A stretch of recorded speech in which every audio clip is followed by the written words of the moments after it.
Pemirsa, skuad tim nasional Indonesia langsung bertolak menuju tanah air Minggu pagi setelah menelan kekalahan di partai final Piala AFF 2016. Sebelum bertolak menuju Bandara Internasional Suwarna Bumi Bangkok, Boa Salosa CS tampak berkumpul di lobi hotel tempat mereka menginap untuk berfoto bersama. Selain itu, sang pelatih Alfred Riedel juga langsung berpamitan kepada para pemain karena akan kembali ke Austria. Meski Indonesia meraih posisi runner-up, dirinya mengatakan bangga terhadap anak asuhnya. Timnas Indonesia sendiri bertolak menuju tanah air dengan menggunakan maskapai Garuda Indonesia pada pukul 14 waktu Indonesia Barat dan dijadwalkan tiba di Bandara Internasional Soekarno-Hatta pada pukul 17.40 waktu Indonesia Barat. Nantinya di Bandara Soekarno-Hatta, skuad Garuda direncanakan akan disambut oleh pihak Kementerian Pemuda dan Olahraga.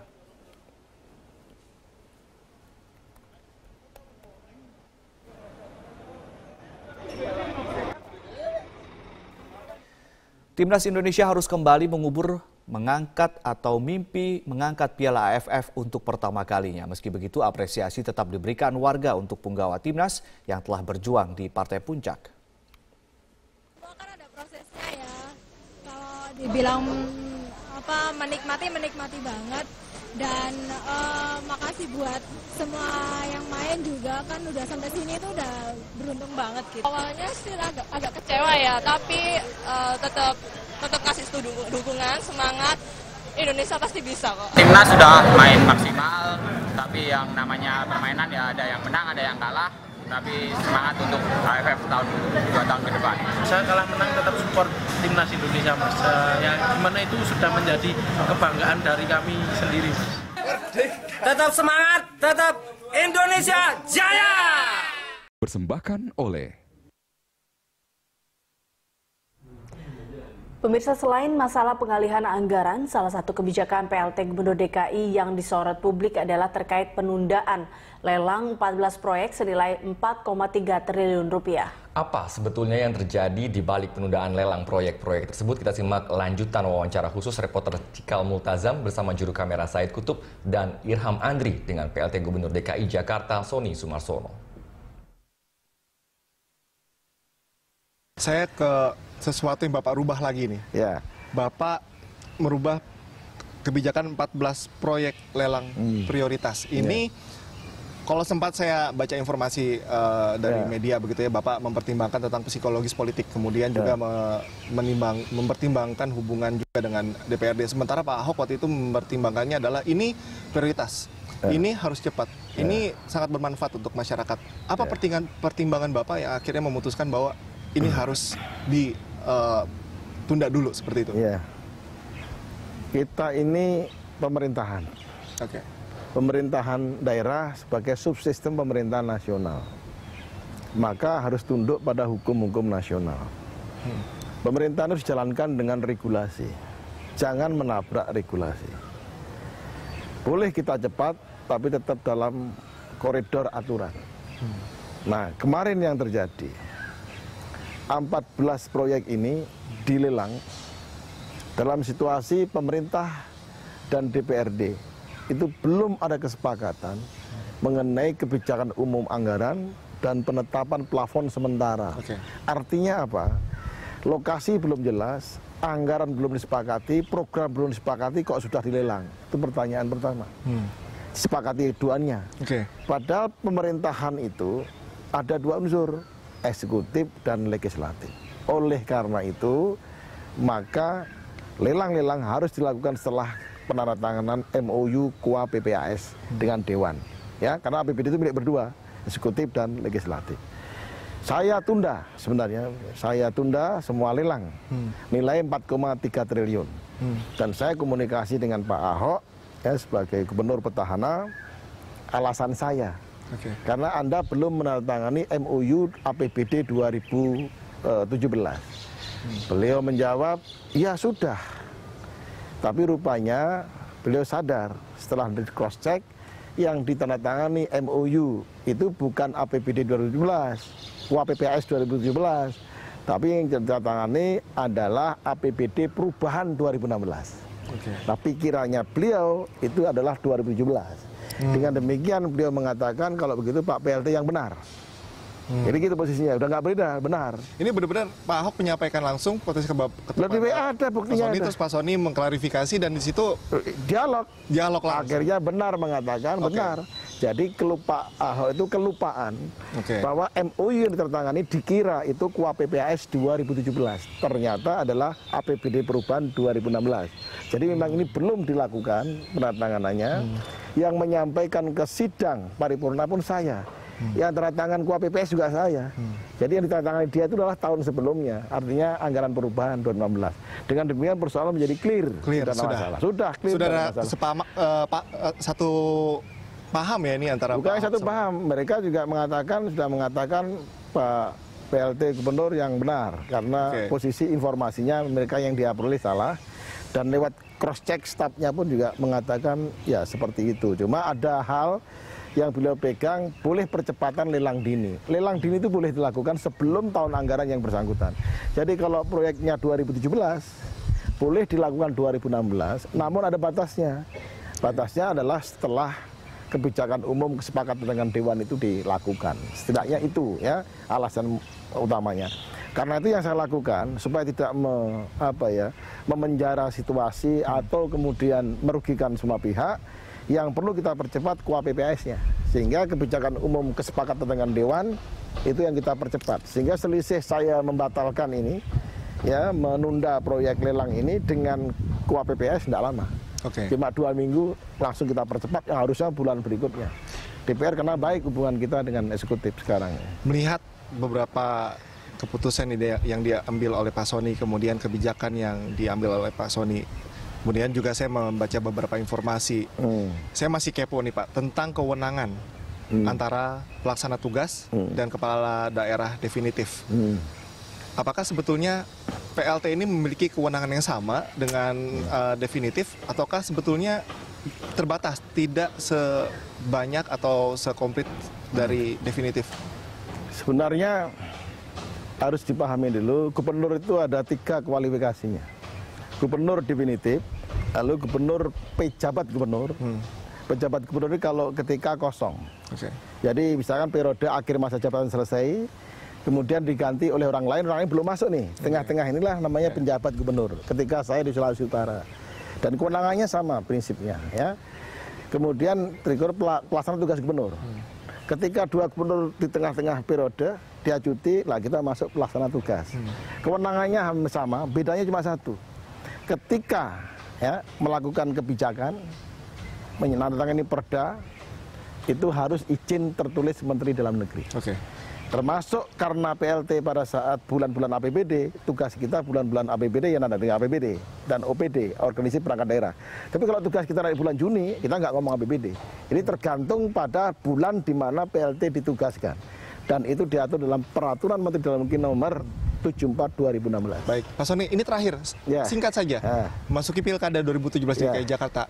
Apa harapan Bapak terhadap nantinya pada ketiga calon ini yang nantinya akan terpilih? Simpel saja, Pak. Simpel saja, bahwa apapun yang dilakukan oleh kepala daerah, mohon semua kepentingan di Jakarta itu yang dinamikanya sangat-sangat mobile ya, tetap dinamis, itu bisa dimanage dengan baik. Rangkullah semua stakeholder yang ada, bahkan termasuk bekas lawan-lawan politik. Karena pada hakikatnya persaingan dalam pilkada itu adalah pertemanan dalam membangun demokrasi di Jakarta.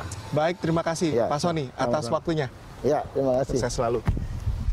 Baik, itu tadi beberapa klarifikasi yang disampaikan oleh pelaksana tugas Gubernur DKI Jakarta, Sony Sumarsono.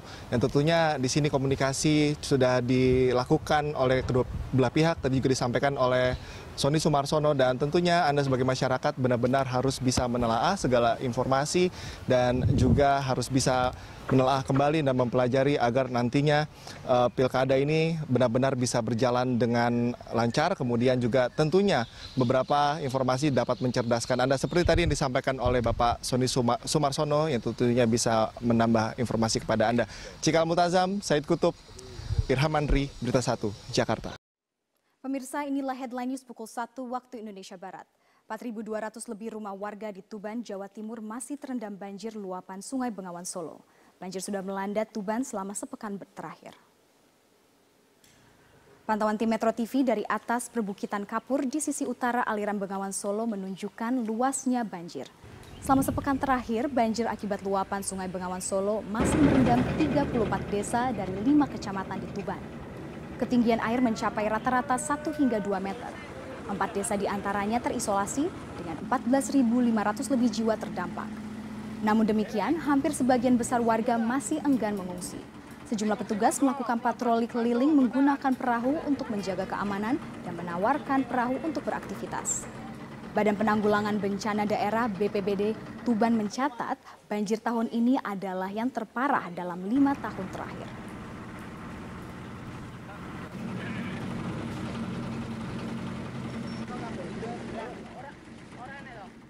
Bismillahirrahmanirrahim. Assalamualaikum warahmatullahi wabarakatuh. Pertama-tama saya ingin menyampaikan terima kasih kepada seluruh jajaran pimpinan KPK yang telah menginformasikan mengenai kejadian operasi tangkap tangan terhadap salah satu staf di Direktorat Jenderal Pajak. Tentunya saya sangat kecewa terhadap tindakan dari aparat pajak, terutama pada saat kami semuanya sedang di dalam proses untuk membangun kembali kepercayaan wajib pajak melalui suatu program tax amnesty yang ini menggambarkan dibutuhkannya kepercayaan dua belah pihak, yaitu dari wajib pajak dan juga dari aparat pajak. Tindakan yang dilakukan oleh Oknum HS dari Direktorat Jenderal Pajak mencerminkan suatu pengkhianatan terhadap prinsip-prinsip tata kelola yang baik, integritas, dan kejujuran yang selama ini merupakan nilai-nilai yang dianut oleh Kementerian Keuangan dan Direktorat Jenderal Pajak. Jadi ini merupakan suatu tindakan yang mencederai nilai-nilai dan tentu juga mencederai kepercayaan dari koleganya yang lain. Seperti dikatakan oleh pimpinan KPK, Pak Agus, bahwa sebagian besar dari jajaran Direktorat Jenderal Pajak adalah para aparat yang punya komitmen tinggi untuk membangun institusi pajak menjadi institusi yang bisa dipercaya oleh publik, untuk mengumpulkan kewajiban sangat mengecewakan bagi seluruh jajaran Direktorat Jenderal Pajak dan tentu bagi pimpinan di Kementerian Keuangan, termasuk saya sendiri secara pribadi yang sangat kecewa. Kami Kementerian Keuangan, saya sendiri akan terus mendukung langkah KPK untuk mengusut kasus ini secara tuntas. Kasus ini sudah masuk di dalam proses penegakan hukum dan oleh karena itu Kementerian Keuangan akan berkomitmen membuka akses yang seluas-luasnya bagi KPK untuk mendalami kasus ini. Karena saya sangat menginginkan bahwa momentum ini akan menjadi salah satu trigger atau pemicu yang kredibel bagi pembersihan dan perbaikan Direktorat Jenderal Pajak. Kalau kami selama ini berkomunikasi bahwa melalui tax amnesty dan reformasi kami ingin membangun kepercayaan publik, maka kami menganggap bahwa hikmah dari OTT ini adalah suatu upaya yang jauh lebih sistematis dan kredibel untuk membangun Direktorat Jenderal Pajak yang bersih dari korupsi dan memiliki nilai integritas yang baik. Kami juga akan bekerja sama dengan KPK untuk mengintensifkan berbagai upaya pencegahan korupsi dan memperbaiki sistem tidak hanya di Direktorat Jenderal Pajak, tadi di Kementerian Keuangan keseluruhan. Kami menganggap bahwa Kementerian Keuangan merupakan lembaga yang sangat penting, sangat strategis yang memiliki amanah untuk mengelola keuangan negara secara bersih dan kredibel. Dan itu tidak mungkin dilakukan secara sendiri tanpa ada bantuan dan dukungan dari institusi yang kredibel seperti KPK. Sehingga saya sangat menyambut dan meminta untuk KPK membantu kami. Sehubungan dengan reformasi di Direktorat Jenderal Pajak yang telah saya sampaikan beberapa saat ini, maka saya akan segera membentuk dan mengumumkan tim reformasi di Direktorat Jenderal Pajak yang tidak hanya menyangkut masalah korupsi, tapi menyangkut ada 5 hal yang sangat strategis. Yang tentu pertama adalah masalah SDM dan Code of Conduct, yang ini menyangkut masalah integriti, pembersihan terhadap aspek-aspek korupsi, tapi lebih kepada juga perbaikan skill, kompeten, dan profesionalisme. Yang kedua adalah menyangkut masalah information system dan database, karena ini akan sangat membantu kami untuk mengidentifikasikan kewajiban dari wajib pajak secara objektif dan mengurangi interaksi dari aparat pajak secara tidak perlu yang kemudian bisa menimbulkan berbagai transaksi seperti yang terjadi pada OTT ini. Yang ketiga, kami perlu dan memandang penting untuk memperbaiki bisnis proses. Selamat malam, Anda menyaksikan Headline News pukul 21 waktu Indonesia Barat. Pemirsa, Polda Metro Jaya telah menetapkan Buniyani sebagai tersangka terkait dugaan pencemaran nama baik. Untuk mengetahui informasi selengkapnya, kita simak langsung mendengarkan keterangan pers dari Kabid Humas Polda Metro Jaya, Kombes Pol Awi Setiono. Romawi 10 2016 PMJ di Reskrimsus pada tanggal 7 Oktober 2016.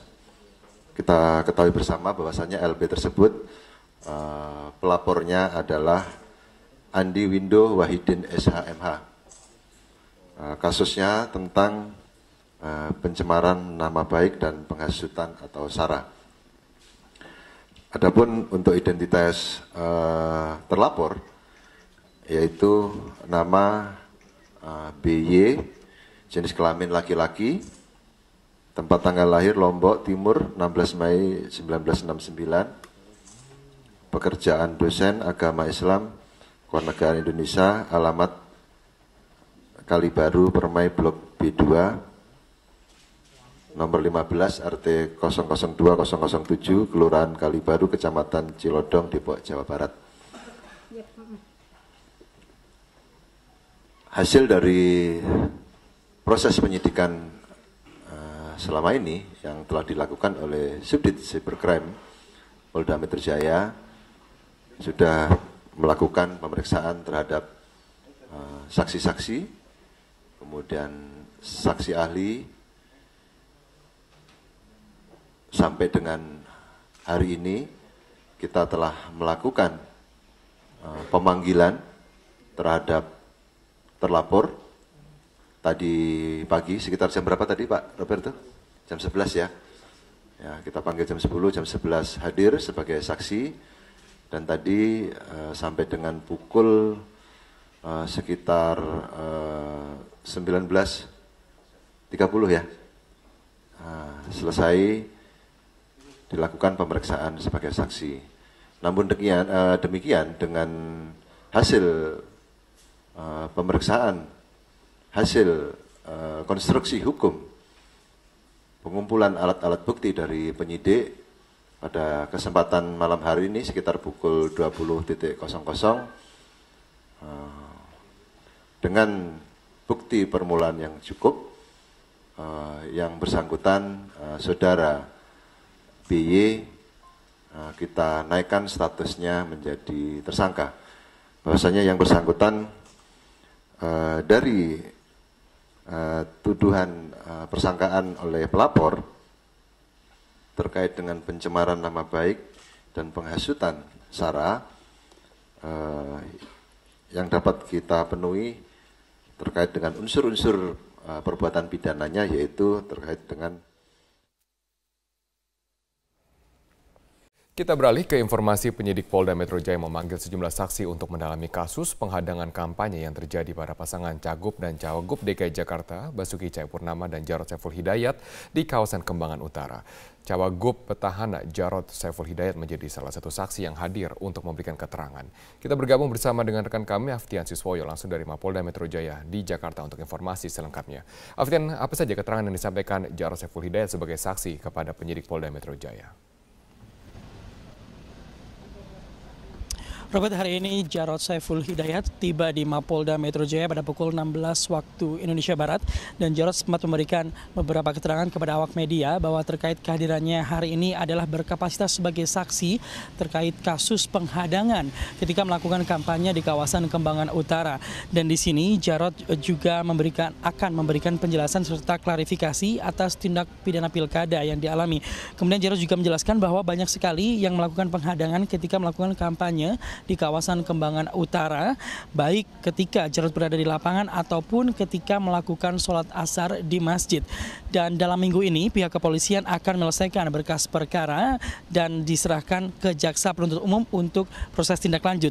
Dan selain Jarod, hari ini juga dihadirkan 11 orang saksi lainnya untuk memberikan keterangan.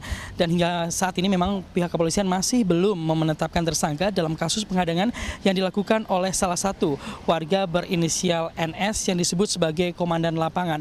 Dan tadi setelah kehadiran Jarod tadi juga hadir dalam pemanggilan hari ini adalah Ketua DPRD DKI Jakarta, Prasetyo Edy, dan di sini Prasetyo Edy mengatakan bahwa mengetahui terkait permasalahan ini, yaitu permasalahan penghadangan ketika melakukan kampanye di kawasan Kembangan Utara. Prasetyo Edy juga meskipun tidak mengikuti kampanye di kawasan Kembangan Utara, namun sebagai ketua tim hari ini datang berkapasitas sebagai saksi. Dan Prasetyo Edy juga menjelaskan bahwa ada beberapa bukti yang dibawa, termasuk yaitu bukti video dan juga beberapa bukti foto. Dan berikut merupakan pernyataan selengkapnya dari Jarod Saiful Hidayat. Terlapornya hanya NS saja yang di Kembangan itu atau ada yang lain? Saya tidak tapi kemungkinan itu kan ada banyak yang menghadang ya. Baik menghadang pada saat di lapangan maupun pada saat saya sudah ke tempatnya Pak Haji Saman dan menunaikan ibadah sholat asar, itu masih Pak, mereka ikut. Pak, menyebut ada keterlibatan tokoh politik di balik penghadangan itu, siapa sebenarnya Pak? Saya nggak ngerti, tanyakan pada penyidik nanti ya. Tugasnya Panwas, tugasnya polisi untuk bisa menyidik. Robert. Baik, terima kasih Aftian Siswoyo atas informasi Anda.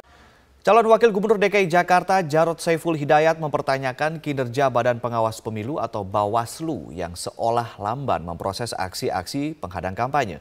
Peneliti Divisi Hukum Perludem, Fadli Ramadhani, menilai Bawaslu dan polisi harus menindak tegas pelaku yang mengganggu hak konstitusional paslon untuk memberikan efek jerah. Main aja ke PD.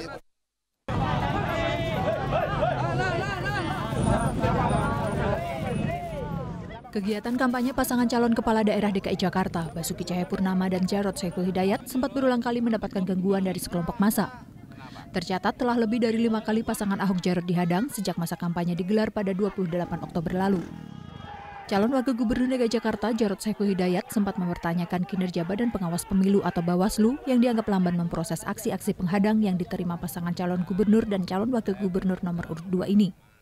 Tanyakan kepada Bawaslu.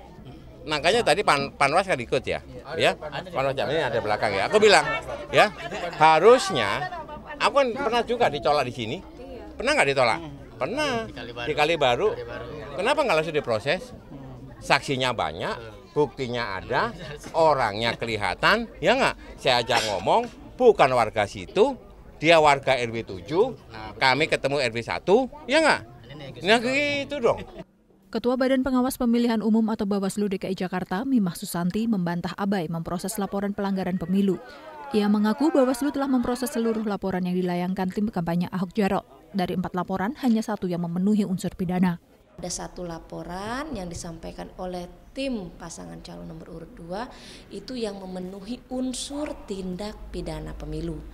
Dan itu sudah kita tindak lanjuti atau kita rekomendasikan kepada pihak kepolisian. Jadi kewenangannya itu sudah ada kepada mereka, ya.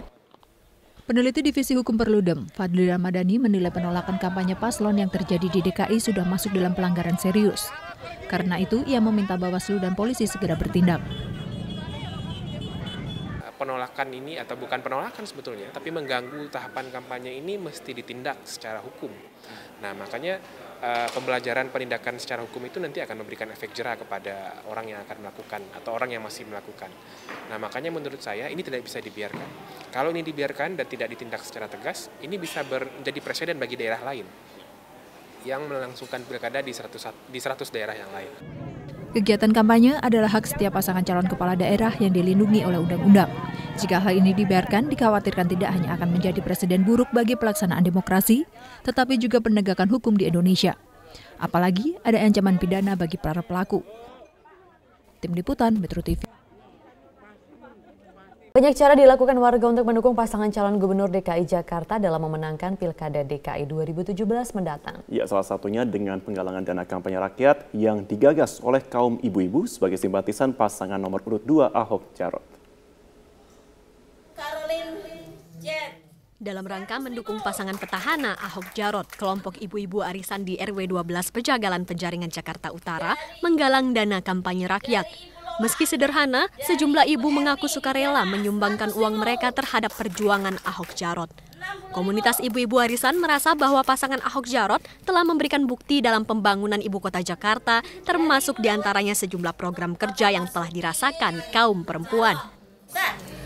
Memang kita mengumpulkan dana ini itu nanti untuk dari kita untuk kita juga tergerak, ibu-ibu kita tergerak karena sumbangan itu karena kita merasa menginginkan punya pemimpin yang jujur dan anti korupsi. Karena bapak-bapak itu yang telah memberikan kita ke anak-anak kita sekolah dan kita lingkungan juga bersih semuanya. Adanya inisiatif warga dalam penggalangan dana kampanye rakyat disambut baik oleh tim relawan kampanye rakyat Ahok Jarot. Tim relawan mengaku terharu atas kepedulian warga untuk mendukung perjuangan pasangan Ahok Jarot. Oke, jadi dari ibu-ibu arisan di sini mereka biasa sebulan sekali memang melakukan arisan, dan pada arisan di bulan ini mereka mengundang kita dari tim penggalangan dana untuk bersama-sama melakukan kampanye rakyat untuk mendukung Basuki Jarot sebagai pasangan calon gubernur dan wakil gubernur. Jadi ibu-ibu yang arisan tadi agak bingung mau ikut berpartisipasi dalam kampanye rakyat, tapi caranya gimana? Jadi kemarin perwakilan ibu RT-nya datang ke Rumah Lembang. Para ibu berharap agar hasil dana yang dikumpulkan bisa digunakan sebaik-baiknya untuk pemenangan pasangan Ahok Jarot pada Pilkada DKI 2017 mendatang. Dari Jakarta, Muhammad Rian, Metro TV. Nisha, bagaimana keberlangsungan acara di sana? Marvin, saat ini digelar acara Parade Bhinneka Tunggal Ika di kawasan Patung Kuda, Monas, Jakarta Pusat, dan saat ini ratusan warga masyarakat berkumpul di sini. Saat ini sedang digelar berdoa dari lintas agama, dari umat lintas agama. Mereka ini berdoa untuk kelancaran acara Parade Bhinneka Tunggal Ika dan juga untuk kebinekaan di Indonesia yang kemarin sempat terpecah. Tadi kami sempat berbincang dengan beberapa warga yang ada di sini. Mereka mengikuti acara ini dengan tujuan agar bisa menjadi bagian dari untuk merawat kebinekaan di sini. Dan menariknya juga nanti mereka akan berjalan titiknya dari sini, dari kawasan Patung Kuda untuk menuju ke kawasan Bundaran Hotel Indonesia. Dan nanti di sepanjang perjalanan menuju ke Bundaran Hotel Indonesia mereka akan menampilkan berbagai pertunjukan dari atau yang ada di Indonesia, seperti ada reok ponorogo, kemudian ada ondel-ondel, ada debus, dan juga ada barongsai. Dan yang menarik juga, mereka ada di sini adalah diminta oleh penggagas acara ini untuk menggunakan pakaian adat dari seluruh Indonesia. Dan bagi mereka yang tidak memakai pakaian adat, bisa menggunakan kaos bernuansa merah putih. Dan selain itu nantinya juga mereka berada di sini untuk bersama-sama, atau pesan yang ingin disampaikan adalah untuk memberitahu masyarakat bahwa perbedaan ataupun keberagaman yang ada di Indonesia inilah yang menyebabkan Indonesia menjadi kaya, Indonesia menjadi satu. Dan berikut adalah pernyataan selengkapnya dari penggagas Parade Bhinneka Tunggal Ika. Kita ingin merayakan kembali yang namanya kebinekaan di negeri ini. Kita ingat bahwa konstitusi kita itu adalah Pancasila, Undang-Undang Dasar 45, yang di dalamnya itu sangat menempatkan kebinekaan, keberagaman bangsa ini sebagai salah satu faktor pemersatu bangsa ini gitu. Dengan format yang sangat cair, bikin happy, semua bisa terlibat.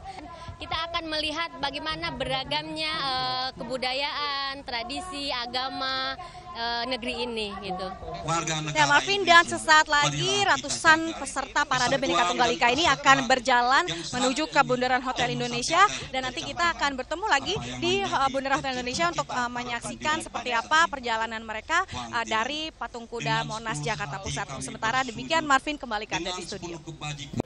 Selamat siang pemirsa, inilah Headline News pukul 14 waktu Indonesia Barat. 15 nelayan dinyatakan hilang akibat kapal berbendera Thailand dan kapal nelayan tabrakan di perairan Tuban, Jawa Timur. Berdasarkan informasi petugas Pelabuhan Brondong Lamongan, tabrakan terjadi pada pukul 4 dini hari tadi saat kapal berbendera Thailand KM sempat membawa tapioka dari Thailand tujuan Surabaya bertabrakan dengan KM Mulia Sejati.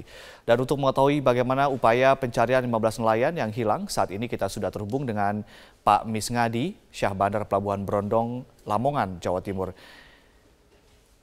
Selamat siang, Pak. Selamat siang. Ya, bagaimanakah upaya atau bagaimanakah kronologis peristiwa ini, Pak? Siap. Kronologi kejadian ini tadi pagi sekitar pukul 4 pagi. Itu kapal nelayan Mulia Sejati ditabrak MV Station 4. Ya.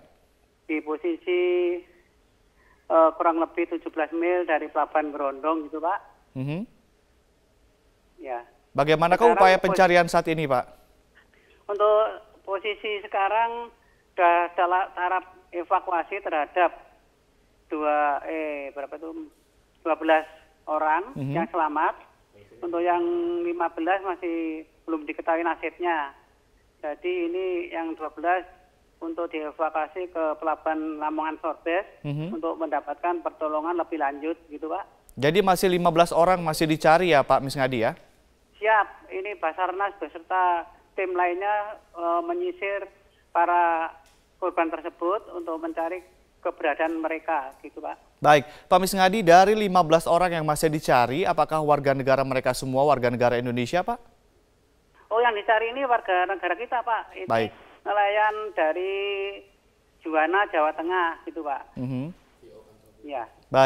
Baik, terima kasih Pak Misngadi telah memberikan informasi kepada kami. Selamat malam pemirsa, aksi teror terhadap kandidat kepala daerah kembali terjadi di Provinsi Aceh. Kali ini penembakan terjadi di rumah calon gubernur Aceh Tarmizi Karim oleh orang tidak dikenal. Dan untuk mengetahui informasi selengkapnya, kita terhubung dengan Dazen Frila langsung dari Banda Aceh. Dazen, bagaimana kronologi penembakan rumah Tarmizi Karim? Ya, Rory, dari informasi yang kami peroleh, aksi penembakan ini terjadi pada Rabu malam sekitar pukul 19 waktu Indonesia Barat di kediaman salah satu calon gubernur Aceh bernomor urut 1 Tarmizi Karim, yaitu tepatnya terletak di Jalan Todak Gampong, Bandar Baru, Dusun Piranha, Kecamatan Kuta Alam, Kota Banda Aceh. Tidak ada korban jiwa dalam peristiwa ini dan menurut keterangan saksi mata, yaitu Fahri, anak dari Tarmizi Karim sendiri, mendengar suara letusan setelah sempat melihat seorang sosok yang melintas di luar pagar kediamannya dengan menggunakan 1 unit sepeda motor. Fahri sendiri tidak mengetahui bahwa suara tersebut adalah suara letusan senjata api dan ia baru mengetahui aksi ini adalah aksi teror atau penembakan setelah diberitahu pihak Pamtup atau pengamanan tertutup Tarmizi Karim bahwa terdapat lubang bekas tembakan di pagar rumahnya yang juga terpantul pada pagar garasi. Sementara selongsong peluru juga telah ditemukan di dalam areal rumah dan insiden ini terjadi ketika Tarmizi dan keluarga sedang dalam perjalanan dari Kabupaten Aceh Timur menuju Kota Banda Aceh.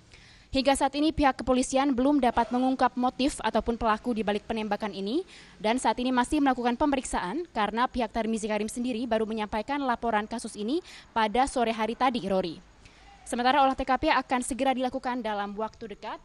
Dan menanggapi insiden ini, Tarmizi Karim sendiri yang maju dalam Pilgub Aceh melalui jalur independen mengatakan aksi penembakan ini merupakan bentuk teror yang telah mengganggu kedamaian pilkada, namun pihaknya tetap menghimbau kepada seluruh tim sukses dan para pendukung untuk tetap tenang dan tidak terprovokasi oleh kejadian ini. Berikut kita dengarkan salah satu petikan wawancara kami dengan calon gubernur Aceh Tarmizi Karim. Sebetulnya seperti tadi kita sudah kumpul juga dengan tim kita, tim sukses di dalam pilkada ini. Saya memintakan kepada mereka agar sabar tenang oleh karena ini sudah ditangani oleh polisi dengan bagus sekali sejak awal tadi pagi. Dan sebetulnya ini kan bertentangan dengan semangat pilkada damai. Itu yang baru seminggu yang lalu kita sudah kumpul di Mapolda di bawah koordinasi Bakapolda dan pengarahan Bapak Gubernur. Yang semangat kita kan spirit kedamaian ini. Tapi kalau ada kejadian-kejadian seperti ini, maka itu akan bertolak belakang sekali dengan semangat pilkada yang damai, aman, sejahtera. Untuk sementara demikian yang dapat kami sampaikan dari Banda Aceh. Kembali ke Anda, Rory, di studio. Pemirsa, kita bergabung dengan Stella Nau dari Istana Merdeka. Stella, Stella, ini adalah pertemuan yang kedua antara kedua tokoh dalam sebulan terakhir ini. Sebenarnya apa yang ingin disampaikan oleh kedua tokoh ini yang pernah menjadi rival dalam Pilpres 2014 lalu?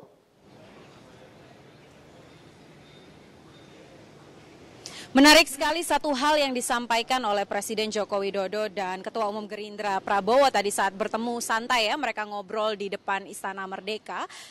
Satu hal yang ingin ditekankan adalah bagaimana dalam menjaga perdamaian dan juga kesatuan NKRI ini itu tidak hanya saja Presiden yang bisa berperan, tetapi juga semua tokoh bangsa juga bisa ikut turut memerankan peran penting untuk menekankan kepada masyarakat Indonesia bahwa NKRI adalah harga mati.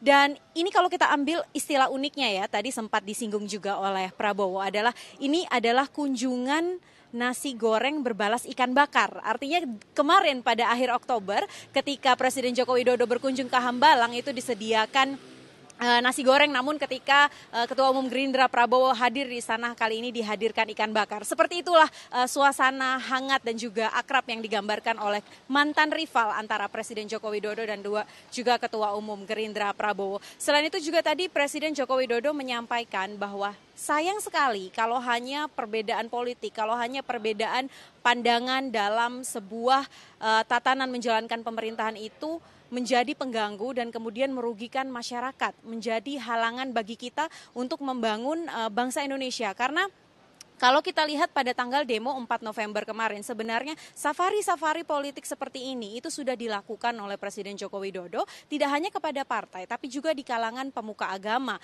Dan juga banyak diskusi-diskusi yang juga sudah dilakukan oleh Presiden Joko Widodo. Namun menarik kita ikuti langsung bagaimana pernyataan Presiden ini untuk menekankan bahwa NKRI adalah harga mati. Berikut pernyataan Presiden Joko Widodo. Dan saya dengan Pak Prabowo juga berkomitmen untuk bersama-sama menjaga Indonesia yang majemuk ini.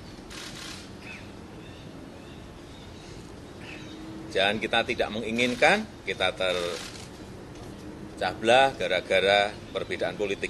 Tidak. Karena sangat mahal harganya bagi negara kesatuan Republik Indonesia. Selain itu, Prita, kami juga menanyakan kepada Ketua Umum Gerindra Prabowo, apakah memang masih perlu jika masyarakat yang tidak setuju dengan pengurusan atau proses hukum Gubernur DKI Basuki Cahayapurnama ini turun ke jalan lagi. Karena banyak sekali informasi yang berkembang di sosial media, itu tanggal 25 November akan ada aksi susulan. Di sini Prabowo menekankan sebagai salah satunya juga tokoh bangsa adalah kita harus mempercayakan proses hukum yang sudah berjalan. Karena memang sejak sebelum tanggal 4 November sebenarnya proses hukum terhadap Basuki Cahayapurnama itu sudah dilakukan oleh pihak kepolisian. Jadi ketika kemarin sudah digelar perkaranya, sudah jelas status hukumnya, tentunya kita harus menunggu lebih lanjut apakah kepolisian akan bekerja secara profesional atau tidak, itu yang harus diawasi. Sehingga tidak perlu lagi ada aksi turun ke jalan yang kemudian berujung gaduh ataupun ricuh. Seperti apa pernyataannya, kita ikuti langsung pernyataan Ketua Umum Gerindra Prabowo. Tidak akan malu-malu dan segan, saya akan selalu menganjurkan kesejukan. Jadi bukan menghadapi 25, Pak. Setiap saat saya akan menganjurkan selalu untuk kita tidak usah gaduh, jangan gontok-gontokan, jangan tegang. Kesimpulan yang disampaikan oleh pertemuan Presiden Joko Widodo dan Ketua Umum Gerindra Prabowo hari ini adalah satu, Prita. Artinya negara kita adalah negara demokrasi. Siapapun yang turun ke jalan, siapapun yang menyuarakan pendapatnya harus dihormati, tetapi tetap yang harus dijalankan untuk menyelesaikan semua permasalahan ini adalah hukum. Prita.